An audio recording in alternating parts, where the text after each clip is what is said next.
刚开到事发地点的车辆。 სასიკვდილო ქვისცვენა ჩინეთში. ნალექების 4 წლიური ნორმა ჩილეში. მეგახანძრები ევროპაში. ექსტრემალური წყალდიდობები ინდოეთში. ამ და სხვა კლიმატური მოვლენების დეტალები, მათი მიზეზები და შედეგები შემდეგ გამოშვებაში. ჩინეთი. 据大陆新闻报道，事发地有个 17 ივლისს ჩუნცინის მუნიციპალიტეტის ფენშუის მაზრაში მთისფერდობის მასშტაბური ჩამოშლა მოხდა.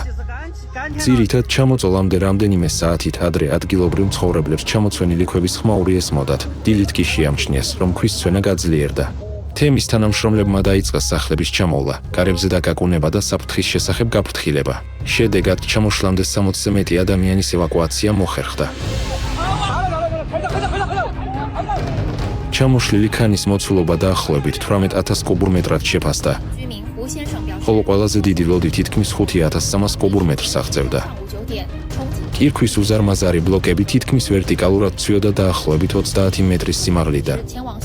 კლდოვანმა მასივმა 10-ზე მეტი საცხოვრებელი შენობას, სანაპირო გზის მონაკვეთი და მიმდებარე ტერიტორია დაფარა. ჩამოშლის შედეგად 11 ადამიანი დაიღუპა, კიდევ 10-მა დაზიანებები მიიღო. 50 ადამიანი უგზოდ უკლოდ და კარგულად ითვლებოდა.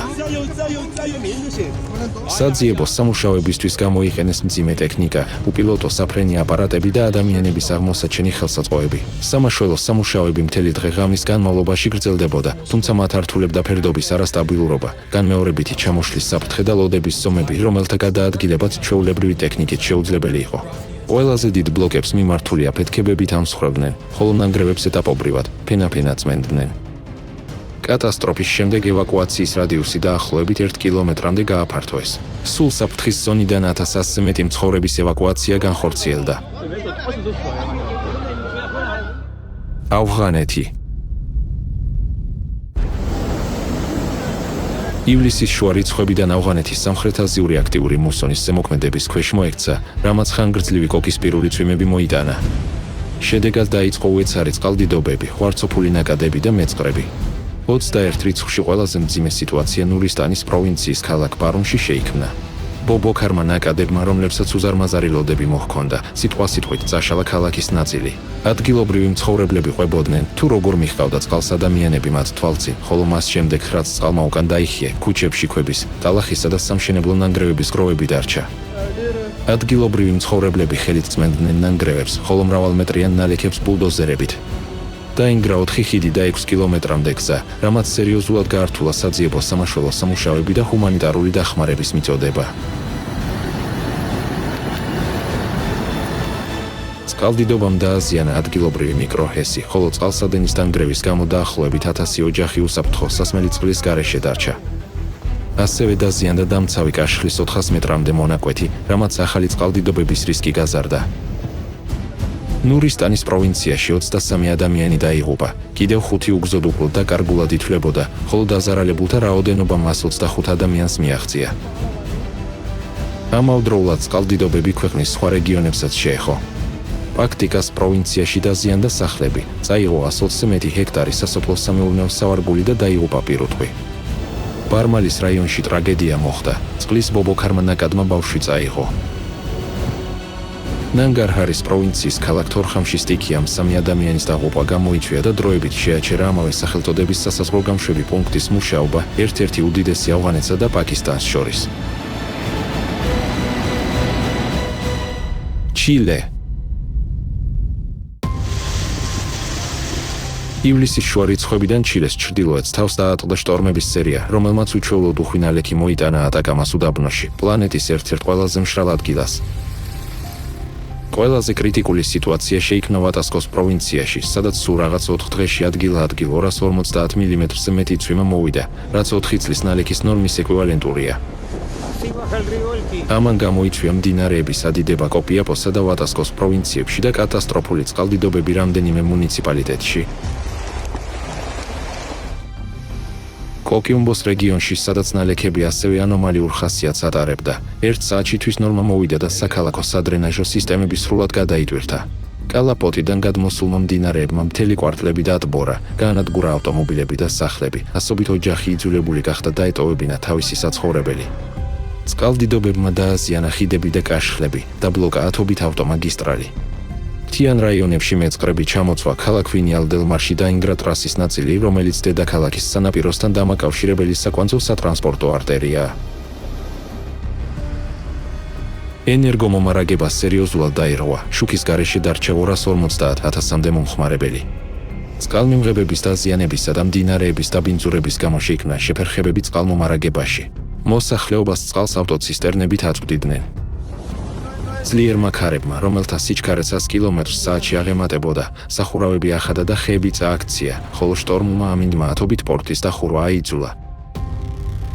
სტიქიის მსხვერპლი ატაკამადან ლადარაუკანიამდე რეგიონებში 13 ადამიანი გახდა, კიდევ 4 უგზო-უგლო დაკარგულად ითვლებოდა, ხოლო დაზარალებულთა საერთო რაოდენობამ 3,400-ს გადააჭარბა.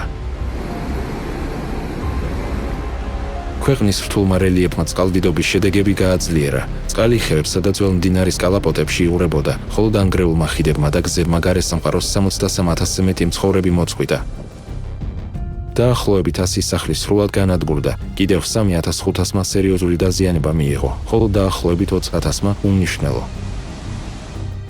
ასევე მწვავედ დადგა ნარჩენების უტილიზაციის საკითხი. მილიონობით ტონა ტალახმა, ქვამ, ბეტონმა, ნიადაგმა და ხის ნანგრევებმა გზები დაბლოკა. წინასწარის შეფასებით, ეკონომიკურმა ზარალმა უკვე გადააჭარბა $400 მილიონ. დაზარალდა სოფლის მეურნეობა, ვაჭრობა და მოპოვებითი მრეწველობა.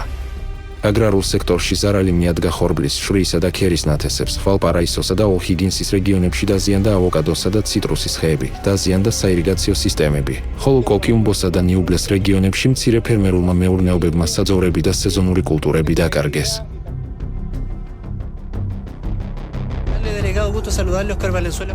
რამდენიმე დღის შემდეგ მორიგმა შტორმმა ნიუბლეს რეგიონს ტორნადოების სერია დაატეხა თავს. მათგან ყველაზე ძლიერს F1-ის კატეგორია მიენიჭა. სტიქიის მძვინვარების შედეგად ქალაქ ჩილიანვიეხოსა და ბულნესში დაზიანდა ავტომობილები და 70-ზე მეტი სახლი, ამოიძირკვა ხეები, განადგურდა სასოფლო-სამეურნეო სავარგულები. ჩილიანვიეხოში ტორნადომ სრულად დაანგრია ადგილობრივი მცხოვრების სახლი და ბოსელი, რომლის ნანგრევებშიც რამდენიმე ხბო დაიღუპა. სულ სტიქიის დარტყმის გამო რეგიონში 107 ადამიანი დაზარალდა. ინდოეთი 18 ივლისიდან ინდოეთი ხანგრძლივი მუსონური კოკისპირული წვიმების ზემოქმედების ქვეშ მოექცა. ყველაზე მძიმე სიტუაცია ასამის შტატში შეიქმნა, სადაც ანომალიური ნალექების გამო, რომელმაც ადგილ-ადგილ კლიმატურ ნორმას 4-ჯერ მეტად გადააჭარბა, მკვეთრად აწია წყლის დონე მდინარე ბრაჰმაპუტრასა და მის შენაკადებში. კალაპოტიდან გადმოსულმა მდინარეებმა 870-მდე სოფელი დატბორა. სტიქიისგან მილიონზე მეტი მცხოვრები დაზარალდა, 51,000-ზე მეტი ადამიანი დახმარების დროებით პუნქტებში განათავსეს.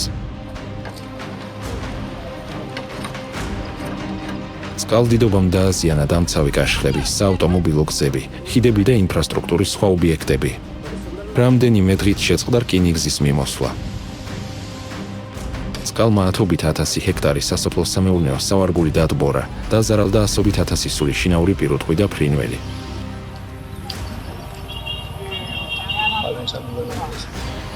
ხელისუფლებამ შტატის აღმოსავლეთ ნაწილში წყალდიდობის ამჟამინდელ ტალღას ბოლო 60 წელიწადში ყველაზე მასშტაბური უწოდა. ასამში დაღუპულთა რაოდენობამ 62 ადამიანს მიაღწია. ამავდროულად უძლიერესმა წყალდიდობებმა დასავლეთ შტატი გუჯარათიც მოიცვა. ცალკეულ რაიონებში ნალექების ექსტრემალური მოცულობა დარეგისტრირდა. ვალსადის ოლქში 36 საათში დაახლოებით 1200 მმ წვიმა მოვიდა. ქალაქ სურათში კოკისპირულმა წვიმებმა საცხოვრებელი კვარტლები დატბორა, გამოიწვია სკოლების დახურვა და სერიოზული შეფერხებები ტრანსპორტის მუშაობაში. სოფელ სანიახემატში წყალმა სრულად დატბორა ხოდიარმათას ტაძარი. რამდენიმე დღეში გუჯარათში სულ მცირე 35 ადამიანი დაიღუპა, მათგან უმრავლესობა დაიხრჩო ან ელექტროდენის დარტყმისგან გარდაიცვალა. ძლიერი კოკისპირული წვიმები თავს დაატყდა ჯამუ და ქაშმირის მოკავშირე ტერიტორიასაც. იქ დროებით გაუქმდა ყველა ძირითადი მომლოცველობა. პილიგრიმობა. ბუდგამის ოლქში წყლის ბობოქარმა ნაკადებმა სავაჭრო კომპლექსის საძირკველი გამორეცხა, რის შემდეგაც შენობა სრულად ჩამოინგრა. საბედნიეროდ მსხვერპლი არ მოჰყოლია. მრავალრიცხოვანი მეწყრების გამო მოძრაობა შეჩერდა სტრატეგიულად მნიშვნელოვან ჯამუს სრინაგარის ეროვნულ ავტომაგისტრალზე. რამბანის ოლქში 2 ადამიანი დაიღუპა, როდესაც მიკროავტობუსს, რომლითაც ისინი მგზავრობდნენ, მთის ფერდობიდან ქვები დაეცა. სულ ჯამუსა და ქაშმირში სტიქიამ სულ მცირე 29 ადამიანის სიცოცხლე იმსხვერპლა.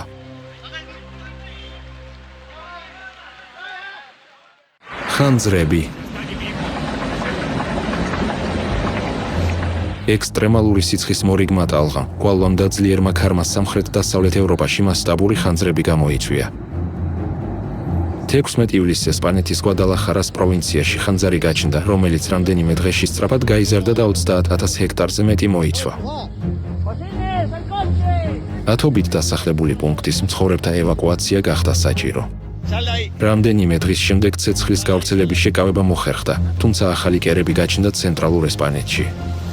მადრიდთან ახლოს 2 მსხვილი ხანძარი ერთიან ცეცხლოვან ფრონტად გაერთიანდა.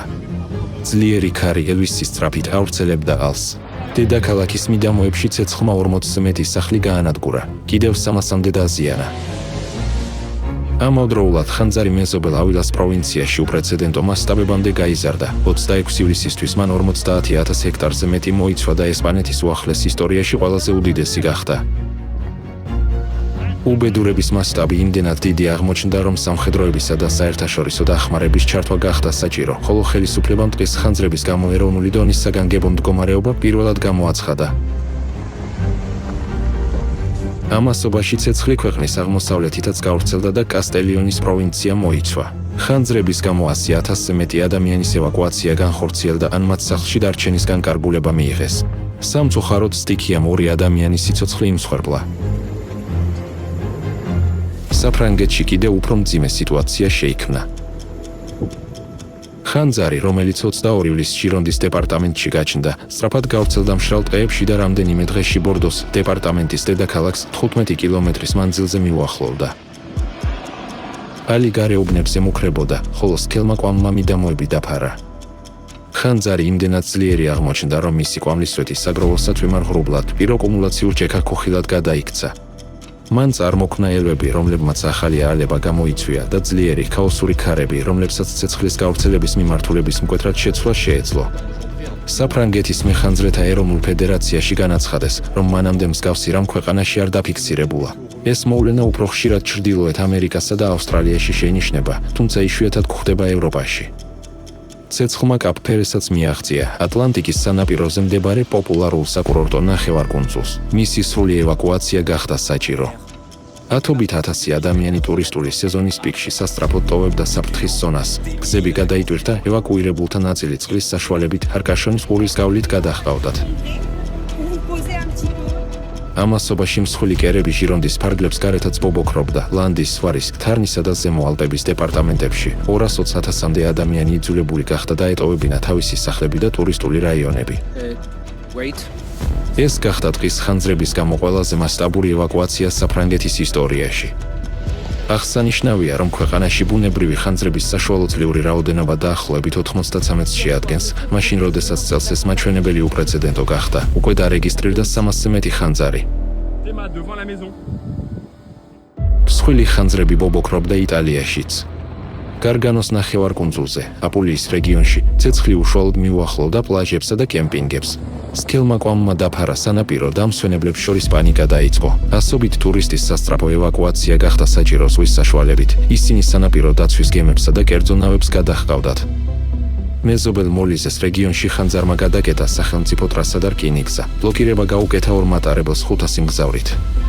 მოგვიანებით ისინი იქიდან ავტობუსებით გადაიყვანეს.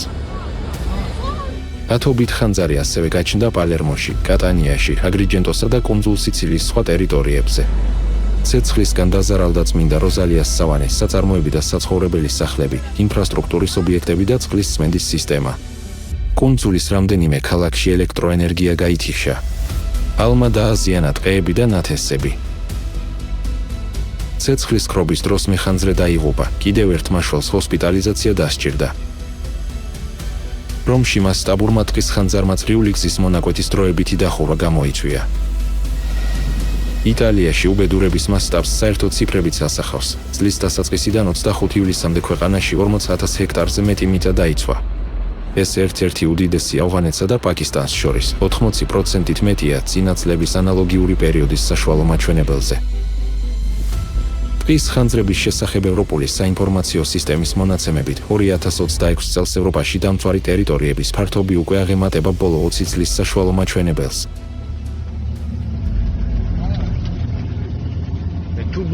ეს სტატისტიკა ასახავს არა მხოლოდ ხანძრების ფართობის ზრდას, არამედ ევროპაში ხანძარსაშიშროების ხასიათის უფრო ღრმა ცვლილებას.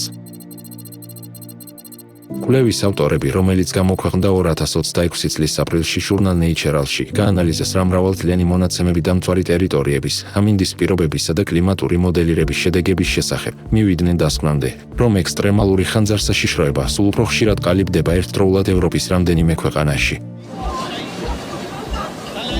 საუბარია ხანგრძლივი სიცხის ნალექების დეფიციტის, დაბალი ტენიანობისა და გადამხმარი მცენარეების სინქრონულ შერწყმაზე კონტინენტის მნიშვნელოვან ნაწილზე. პირობების ასეთ დამთხოვას პრინციპული მნიშვნელობა აქვს. ამჟამად ევროპის 37 ქვეყანა თანამშრომლობს ევროკავშირის სამოქალაქო დაცვის მექანიზმის ფარგლებში ერთმანეთს აწვდის სახანძრო ავიაციას, სპეციალისტებსა და სამედიცინო დახმარებას, რომლებიც შეიძლება გაიგზავნოს ნაკლებად დაზარალებული ქვეყნებიდან ყველაზე მეტად დაზარალებულ რეგიონებში. თუმცა როგორც კვლევის ავტორები აღნიშნავენ, მსხვილი ხანძრების ერთდროულად გაჩენისას თავისუფალი რესურსები სულ უფრო ცოტა რჩება, რადგან თითოეულ ქვეყანას ტექნიკა და პერსონალი საკუთარი ტერიტორიის დასაცავად სჭირდება. შედეგად დახმარება შეიძლება მოვიდეს მოგვიანებით ან იმ მოცულობით, რაც უკვე არ არის საკმარისი ცეცხლის შესაკავებლად. სხვა კვლევა აჩვენებს, თუ რატომ შეიძლება გამოიწვიოს გვალვის ანომალიური სიცხისა და ძლიერი ქარის პერიოდების შერწყმამ დიდი რაოდენობით მშრალი მცენარეულობის არსებობასთან ერთად გადამწვარი საერთო ფართობის მკვეთრი ზრდა.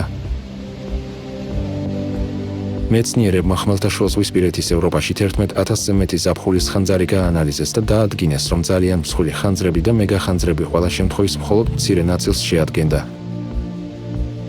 თუმცა მათზე მოდიოდა მთელი დამწვარი ტერიტორიის ნახევარზე მეტი. სხვა სიტყვებით რომ ვთქვათ, ძირითად ფართობს ანადგურებს არა მრავალრიცხოვანი ლოკალური ალებები. არამედ შედარებით იშვიათი ხანძრები, რომლებიც ცეცხლის გავრცელებისთვის ხელსაყრელ პირობებში სწრაფად იკრებს ინტენსივობას. მოიცავს უზარმაზარ ტერიტორიებს და სცილდება ტრადიციული ხანძრის ჩაქრობის შესაძლებლობების ფარგლებს. ეს ტენდენცია სერიოზულ შეშფოთებას იწვევს, ვინაიდან მსხვილი ხანძრები უზარმაზარ ზარალს აყენებს ეკონომიკას, ინფრასტრუქტურასა და სოფლის მეურნეობას. ხოლო ყველაზე მძიმე შედეგი იმაში მდგომარეობს, რომ ხანძარსაშიშროების ახალ მასშტაბებს სულ უფრო ხშირად მოჰყვება ადამიანთა მსხვერპლი. ამას ადასტურებს როგორც მიმდინარე ხანძარსაშიში სეზონის მოვლენები, ასევე გასული წლების ტრაგიკული გამოცდილება. ამიტომ ამ სტიქიური უბედურების მზარდი საფრთხის სათანადოდ შეუფასებლობა დაუშვებელია. ადამიანებისთვის მნიშვნელოვანია შექმნილი სიტუაციის ადეკვატურად მოქმედება და საკუთარ ახლობლების სიცოცხლეზე პასუხისმგებლობის აღება. ყოველივე ამასთან, ადამიანის სიცოცხლე უმაღლესი ღირებულებაა.